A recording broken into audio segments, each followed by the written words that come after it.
The Game of Life and How to Play It by Florence Scovel SHINN. Chapter 5, The Law of Karma and the Law of Forgiveness. Man receives only that which he gives. The game of life is a game of boomerangs. Man's thoughts, deeds, and words return to him sooner or later with astounding accuracy. This is the law of karma, which is Sanskrit for comeback. Whatsoever a man soweth, that shall he also reap. For example, a friend told me this story of herself, illustrating the law. She said, I make all my karma on my aunt. Whatever I say to her, someone says to me. I am often irritable at home when one day said to my aunt, who was talking to me during dinner, no more talk, I wish to eat in peace. The following day I was lunching with a woman with whom I wished to make a great impression. I was talking animatedly when she said, no more talk, I wish to eat in peace. My friend is high in consciousness, so her karma returns much more quickly than to one on the mental plane. The more man knows, the more he is responsible for, and a person with a knowledge of spiritual law, which he does not practice, suffers greatly in consequence. The fear of the Lord, law, is the beginning of wisdom. If we read the word Lord, law, it will make many passages in the Bible much clearer. Vengeance is mine, I will repay, saith the Lord, law. It is the law which takes vengeance, not God. God sees man perfect, created in his own image, imagination, and given power and dominion. This is the perfect idea of man, registered in divine mind, awaiting man's recognition. For man can only be what he sees himself to be, and only attain what he sees himself attaining. Nothing ever happens without an onlooker, is an ancient saying. Man first sees his failure or success, his joy or sorrow, before it swings into visibility from the scenes set in his own imagination. We have observed this in the mother picturing disease for her child, or a woman seeing success for her husband. Jesus Christ said, "And ye shall know the truth, and the truth shall make you free." So we see freedom from all unhappy conditions comes through knowledge, a knowledge of spiritual law. Obedience precedes authority, and the law obeys man when he obeys the law. The law of electricity must be obeyed before it becomes man's servant. When handled ignorantly, it becomes man's deadly foe. So with the laws of mind. For example, a woman with a strong personal will wished she owned a house which belonged to an acquaintance, and she often made mental pictures of herself living in the house. In the course of time, the man died, and she moved into the house. Several years afterwards, coming into the knowledge of spiritual law, she said to me, "Do you think I had anything to do with that man's death?" I replied, "Yes, your desire was so strong, everything made way for it. But you paid your karmic debt. Your husband, whom you loved devotedly, died soon after, and the house was a white elephant on your hands for many years." The original owner, however, could not have been affected by her thoughts had he been positive in the truth, nor her husband, but they were both under karmic law. The woman should have said, feeling the great desire for the house, "Infinite intelligence, give me the right house, equally as charming as this, the house which is mine by divine right." The divine selection would have given perfect satisfaction and brought good to all. The divine pattern is the only safe pattern to work by. Desire is a tremendous force and must be directed in the right channels, or chaos ensues. In demonstrating, the most important step is the first step, to ask aright. Man should always demand only that which is his by divine right. To go back to the illustration, had the woman taken this attitude, "If this house I desire is mine, I cannot lose it. If it is not, give me its equivalent. The man might have decided to move out harmoniously had it been the divine selection for her, or another house would have been substituted.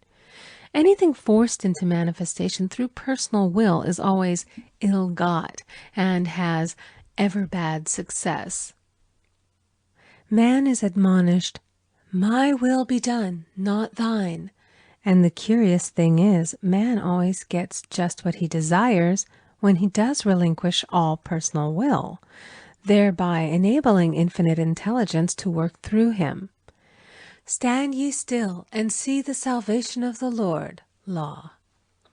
For example, a woman came to me in great distress. Her daughter had determined to take a very hazardous trip, and the mother was filled with fear. She said she had used every argument, had pointed out the dangers to be encountered, had forbidden her to go, but the daughter became more and more rebellious and determined. I said to the mother, "You are forcing your personal will upon your daughter, which you have no right to do, and your fear of the trip is only attracting it, for man attracts what he fears." I added, "Let go and take your mental hands off. Put it in God's hands and use this statement: I put this situation in the hands of infinite love and wisdom. If this trip is the divine plan, I bless it and no longer resist. But if it is not divinely planned, I give thanks that it is now dissolved and dissipated." A day or two after that, her daughter said to her, "Mother, I have given up the trip," and the situation returned to its native nothingness. It is learning to stand still which seems so difficult for man. I will deal more fully with this law in the chapter on non-resistance. I will give another example of sowing and reaping, which came in the most curious way. A woman came to me saying she had received a counterfeit $20 bill given to her at the bank. She was much disturbed, for, she said, "The people at the bank will never acknowledge their mistake." I replied, "Let us analyze the situation and find out why you attracted it." She thought a few moments and exclaimed, "I know it. I sent a friend a lot of stage money just for a joke."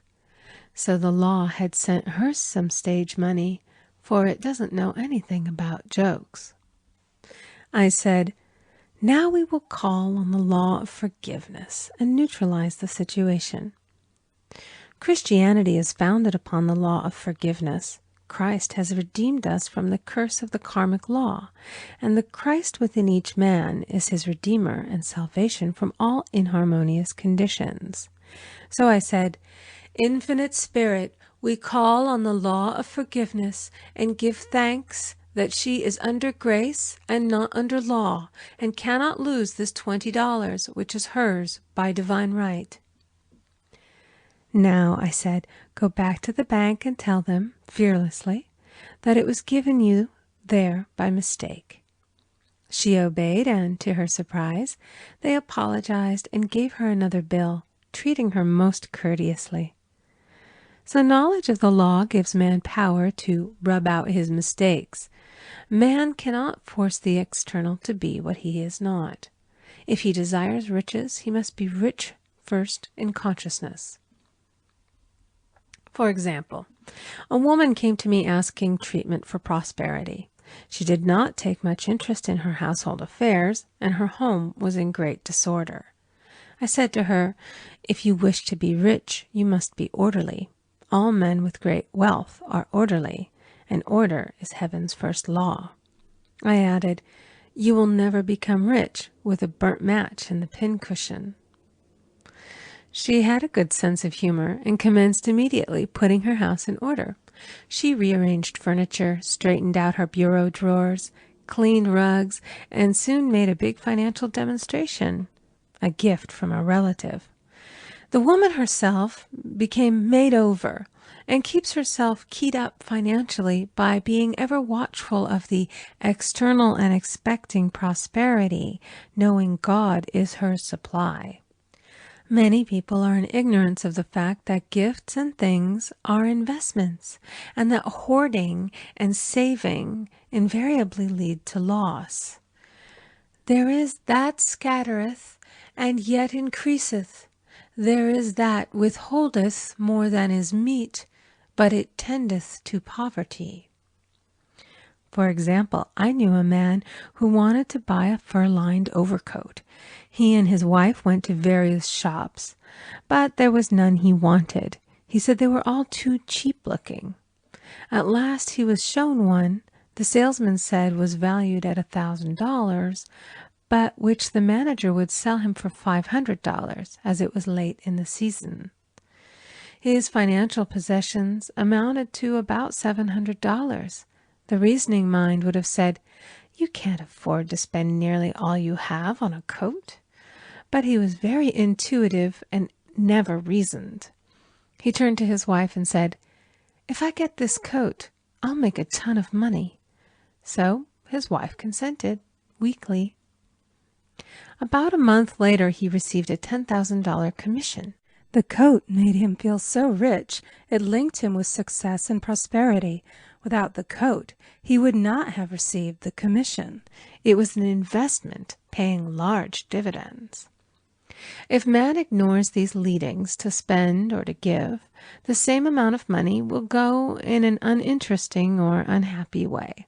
For example, a woman told me on Thanksgiving Day she informed her family that they could not afford a Thanksgiving dinner. She had the money, but decided to save it. A few days later, someone entered her room and took from the bureau drawer the exact amount the dinner would have cost. The law always stands back of the man who spends fearlessly with wisdom. For example, one of my students was shopping with her little nephew. The child clamored for a toy, which she told him she could not afford to buy. She realized suddenly that she was seeking lack and not recognizing God as her supply. So she bought the toy and on her way home picked up in the street the exact amount of money she had paid for it. Man's supply is inexhaustible and unfailing when fully trusted, but faith or trust must precede the demonstration. According to your faith be it unto you. Faith is the substance of things hoped for and the evidence of things not seen. For faith holds the vision steady, and the adverse pictures are dissolved and dissipated, and in due season we shall reap, if we faint not.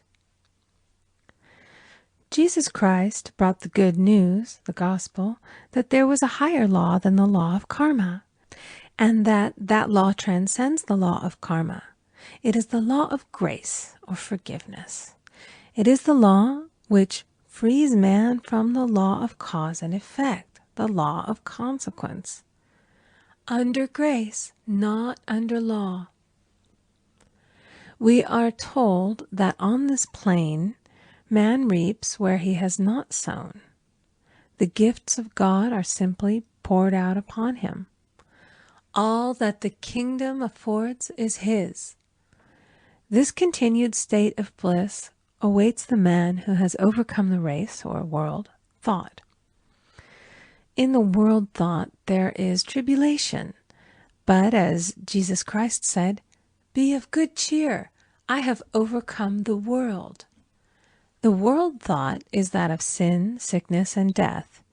He saw their absolute unreality and said, "Sickness and sorrow shall pass away, and death itself, the last enemy, be overcome." We now know, from a scientific standpoint, that death could be overcome by stamping the subconscious mind with the conviction of eternal youth and eternal life.